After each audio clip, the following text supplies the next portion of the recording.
it's going to be sneaky all the way through. We can walk.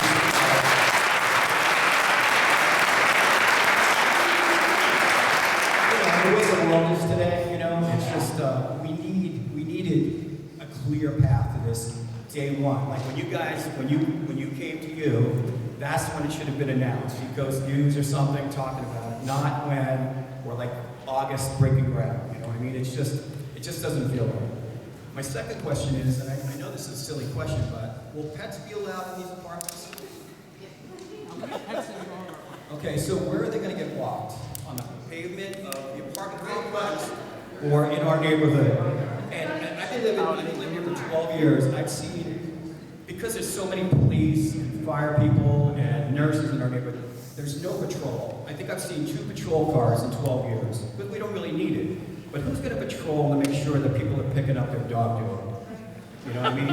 And it could be as many as 70 pets coming to our neighborhood. That sounds nuts, but those are the little things that down the road lowers our quality of life.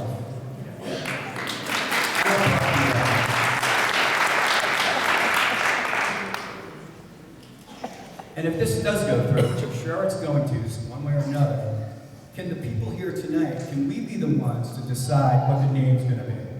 Can we be the ones that's, together say, hey, Panaway Village, not the name of some famous person from Portsmouth?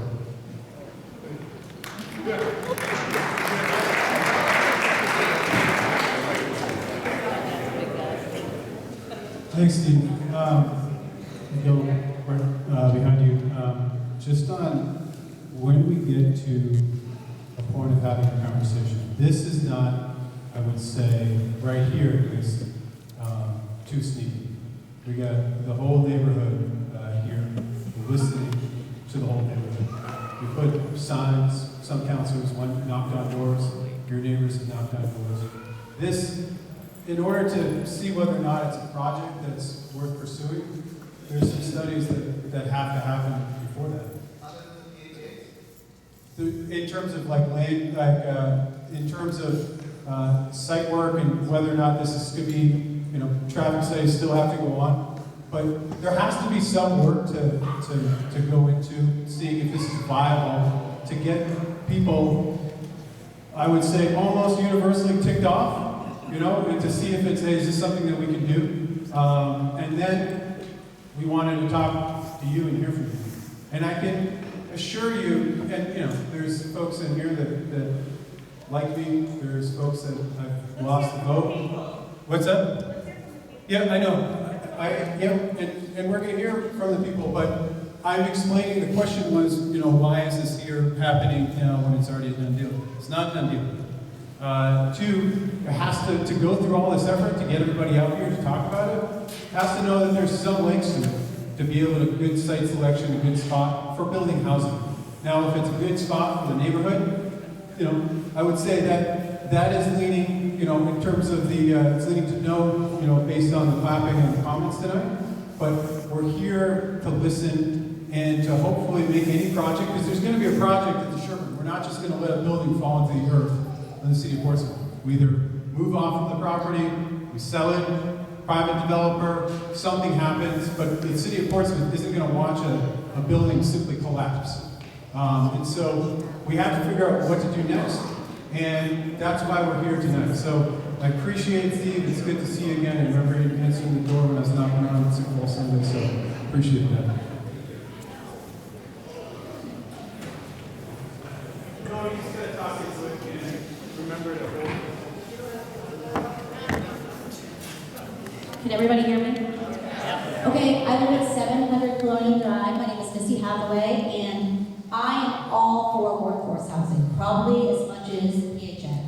I employ 47 people in the restaurant business in the off-season. During the on-season, about 80. I help the girls fill out their applications for Ruth Griffin. I also encourage my son, who got accepted when he just is a veteran from the Army, he just got home. I said, get into that building, get downtown, get a job when you get home. He got in, decided to come home, which I wanted him to.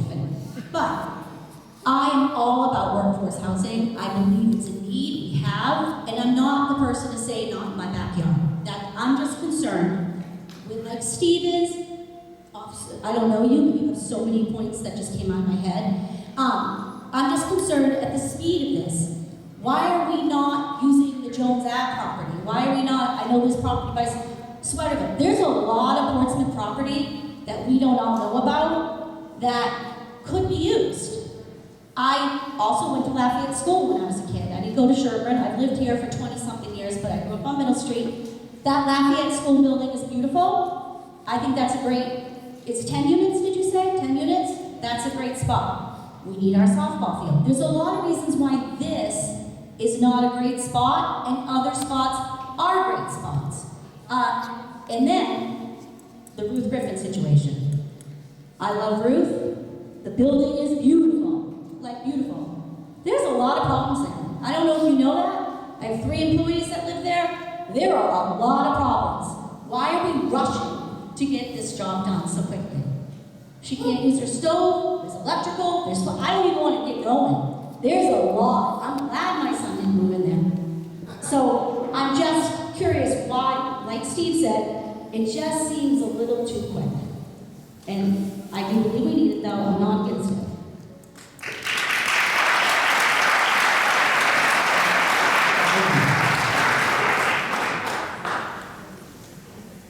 Hello. All right, I'm a little nervous. So my name is Lauren Kranz. I live down the street, Plains Ave. No one ever knows where Plains Ave is. But I commute to Rochester every day, and I will say I'm no civil engineer, but it doesn't take a rocket scientist to know that it's really crowded out here. And when I'm trying to get my kids to daycare and come home, I mean, you're sitting in a lot of traffic, that little bottleneck right there. Also, I don't want to forget that not everyone is here tonight. I'm a mom of 2 kids under 5. My husband works nights. I had to beg, borrow, and plead to get somebody to come watch my kids tonight. So if there's people with little kids, they're probably not here tonight. And I applaud the mom and dad who were here earlier with their little kid. But that's not true. Not everyone's here tonight. And then the last thing, at the risk of sounding super naive, I work in recreation. Outdoor space is important. I actually don't know the answer, but does this have to be developed? Has there been any talk about just keeping some open space? We can never go back. Once we go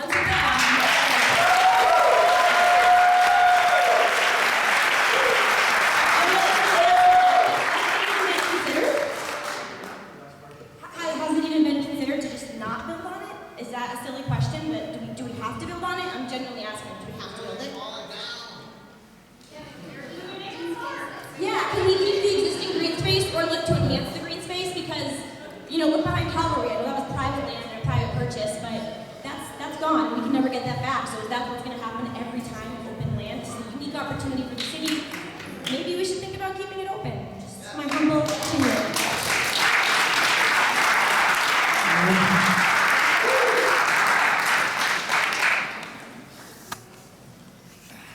Good evening. Bill St. Laurent, 253 Colonial, been here 55 years. Put it up to your mouth, Bill.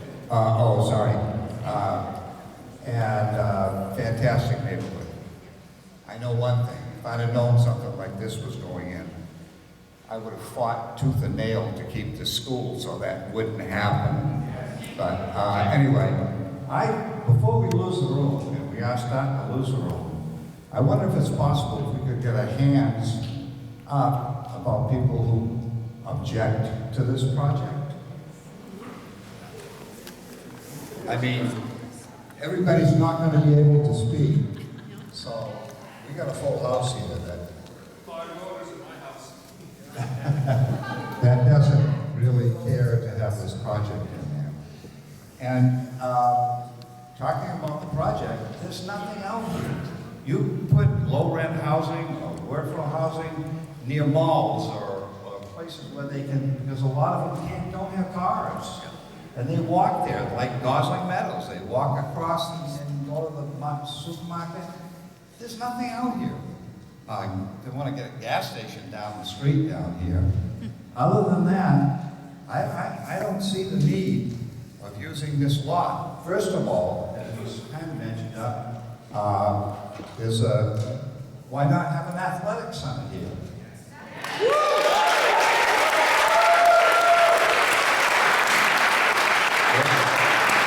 They're always looking for athletic centers, and this housing project would be great by the campus, the community campus. We got a lot of land over there.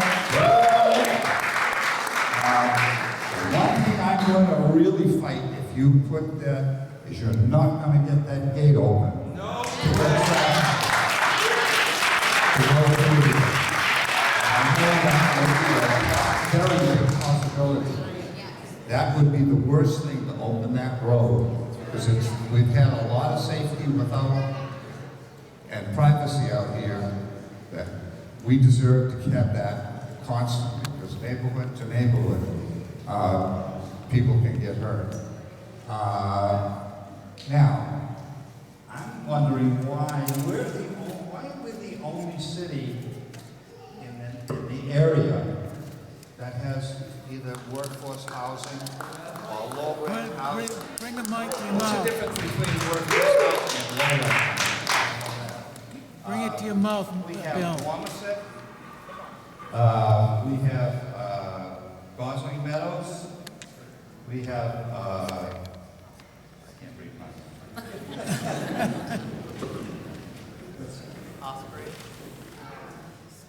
Spinnaker Point, we have lots and lots of senior housing. Why are we this Dover, this Kittery, why are we the only one? Are we the low rent projects of the community of the Seacoast? Let's take it easy here. You're going to lock us into our neighborhood with the traffic, and like I said, you're not getting that gate open. I'll lay there.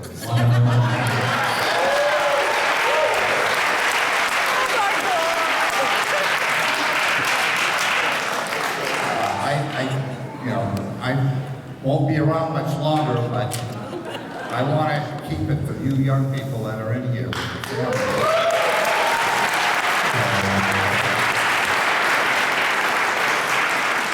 So, other than that, I am completely against it. I don't know how many are. We don't need these big tall buildings. If you go down on the highway, you're looking up, well, those buildings are going to be huge.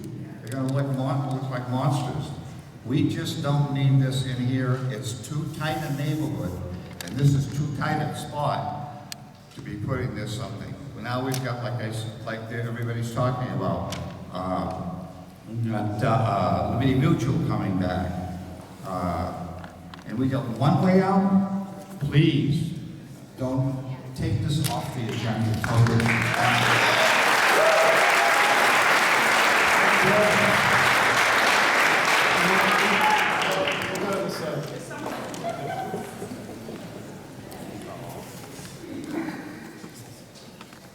You're right next, I promise. I have a couple of things. I have two passions. One is Portsmouth. I've been here for almost 30 years. The other is housing. I've spent the last 30 years of my life as a director for housing in York, the town of York. We've most recently just built a workforce project. We have 45 units that we leased up in 7 weeks. We are now just had an approval for another 45 units on a 5-6 acre lot. The distinction between low-income housing and workforce housing is, if you can imagine, when you were young, you used to be able to just go out and get an apartment. You didn't need help, you could pay for it on your own, and you didn't need a subsidy to do it. The one criteria for workforce housing is that the one member of the household needs to be full-time employed, and that's the difference. These people are gone during the day, they drive, they have cars, they are your kids, they are your families, they are, my son came home from the military and couldn't live in Portsmouth because he couldn't afford it. I want my kids to live here, I want my grandkids to live here, and it has to be a compatible agreement between what you want for your neighborhood and what we need as a community. We truly need workforce housing in this town. Thank you. Thank you. Promise. Hi, my name is Shasta O'Connell. I live on Holly Lane. I agree with the fact that we need housing, and I support that too. I think we need to figure out exactly exactly how many units we can withstand within this neighborhood. Back in 2021, I had contacted the Traffic and Safety Committee, and we did a traffic study on our road. Within 5 days, something crazy like 8,000 vehicles just passed on Sherburne Road. We live in a 20-mile-per-hour area, like that road is 20 miles per hour. We clock vehicles going 63 on that road. So thank you for mentioning the gate, because one way in, one way out, we all kind of see this coming, where this is going to go. That gate's going to be open, and now we're living on a crazy busy road. That's scary. That's really scary. One of the things that attracted us to this neighborhood was the fact that our kids can ride their bikes. They can't do that on Woodbury Ave. They can't do that in many roads in our town because it's just not safe. So, while I understand we need housing, we also need to be respectful that this is a neighborhood. And there are a lot of homes back here. There's a lot of families back here. And we want to keep it quiet. And it sounds to me that basically what I'm hearing tonight is that this building is debatable. But what's going to happen behind this building has already been kind of decided. Am I hearing that correctly? Yeah. So anything that would happen, first off, the gate's not coming back open. And it's tough for me to say that because you may or may not trust me. But would never vote to open the gate, and I think it's now a life safety issue. A life safety issue from the PTS, or it only goes open for, like, we can't lock it off because the president comes or there needs to be emergency services out there. That's why it's gated. Does that include Country Club Lane? Does that include? Country Club Lane, the other access road that's the city property? Yes. So when a lot of the conversation around traffic arises, I definitely think that if there's a project that happens here, we have to figure out the traffic, especially around this side. What I'm confident around is that there's not going to be increased traffic in the Panaway neighborhood, unless all your friends move here and they're driving over, which if it was me, I'd be walking over because I'd probably have a beer and I'd want to walk back, so not drive. And also the person that went 63, based on the fact that it's one way in, one way out, it's from, somewhere in this room is that person going 63 miles an hour. So, Or a guest, right? Or a guest. But it's the bottleneck in, it's not. And this bottleneck in, and so understanding what the bottleneck would be, traffic around, in and out, whether or not there's an ability to go onto Borthwick directly or not. To answer your second, and I think the bigger question, we're all, so there's 3,000 folks from Liberty Mutual that they've consolidated their jobs because they're all work from home. This used to be a school, and there was a little bit more traffic when it was a school than when it was a school for 25 children.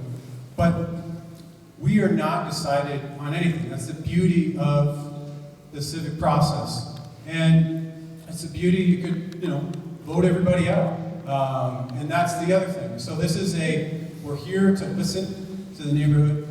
Again, whatever happens with this project right here, we have to figure out. But I think the mention of open space in the back, that's something that, everything is on the table. Again, would like to see some form of housing because we need it everywhere in the city, but appreciate the question. The council. No, because it's a republic. You elect us. So unfortunately, what's that? We elected you to be our voice. Yep. And we're giving you our voice. And we're giving, so. You're just listening to us. You're gonna do what you're gonna do. I mean, you gotta give everyone.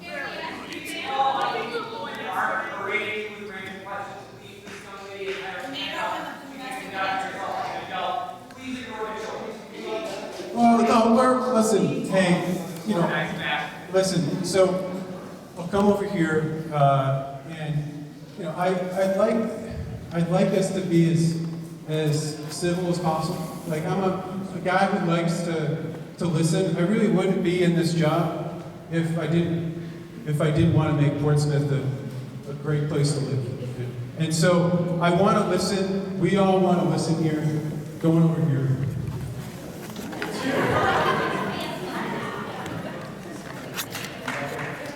Hi neighbors, my name is Megan Corsetti. I live at 177 Colonial Drive, lifelong resident of Portsmouth. I love this city. I love Panaway even more. So I've been doing a lot of research and trying to understand what exactly it is that's being proposed here. So I do have a question for Mr. Welch.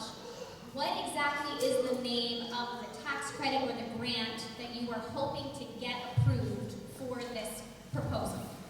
They're federal low-income housing tax credits, the LIHTC. Okay, perfect. I read about it online. Right, and they're administered, they're federal credits, but they're administered through state housing finance agencies. So that's the New Hampshire Housing Finance. Okay, perfect. So for my neighbors, I have been trying to read, it's about 55 pages written by a lawyer, so bear with me, I'm a nurse. But my understanding is that in part of this, there are stipulations in terms of the type of people that need to go into certain units. Percentages for people that would fall into the housing voucher category, as you guys put it on the website, on your PHA website. And for people that also might have severe mental illness, and then others.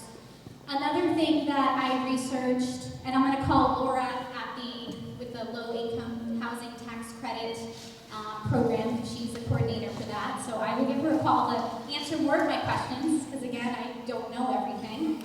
But I did hear some of my neighbors kind of asking about, so the who was there, so that was something I wanted to share. I do think that there is a fair percentage that would go to the workforce housing, and I know that the mayor was kind enough to share with me what those salary ranges are. So about 50% of the occupants have to be making 80% or less than the median income. And so I want to make sure that we really understand who's coming here. I also have a question for you. I read all over PHA because I want to be understanding. I want to be making a sound decision.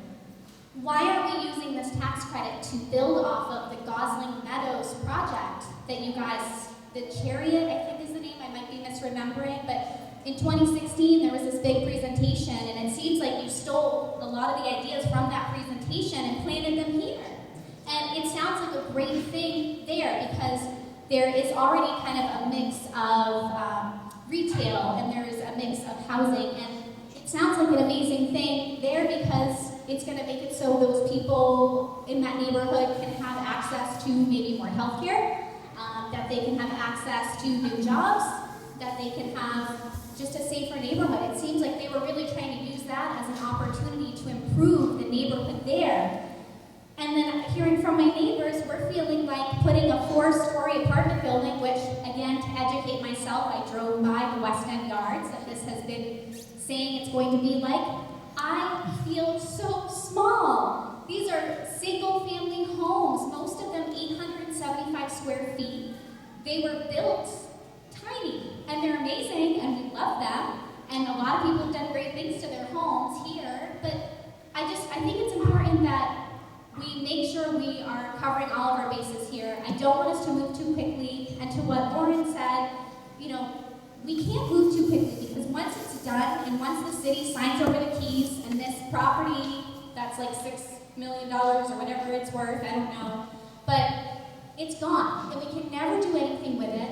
And I appreciate the counselors and the mayor being here and listening to us, but once you guys sign it over, it's up to you, Craig, and it's up to your team, and I don't know if I'm fully comfortable with that. I don't know.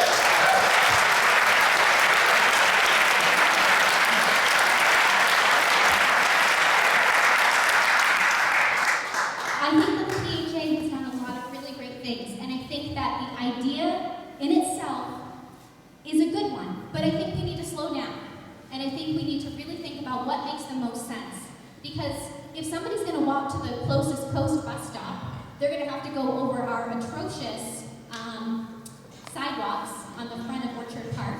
They're going to probably get almost run over at that corner because we tried to put a pedestrian sign, but cars knocked that over.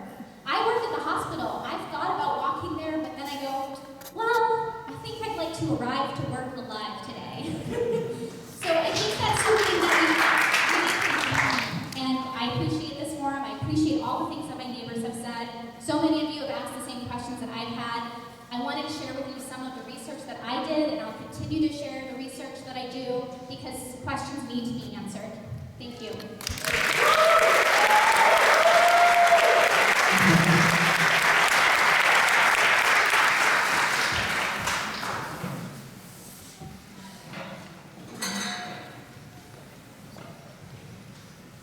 Thank you, Declan. Mayor. It's really not fair for me, as the chairman of the Portsmouth Housing Authority, to sit here and not, have Craig answer all the questions. He can answer more than I can, but I can tell you a few things. I've sat where Declan sits and where the city councilors have sat, and I sit where you are. I live in Elm Park. I've lived here my whole life. I'm related to plenty of you.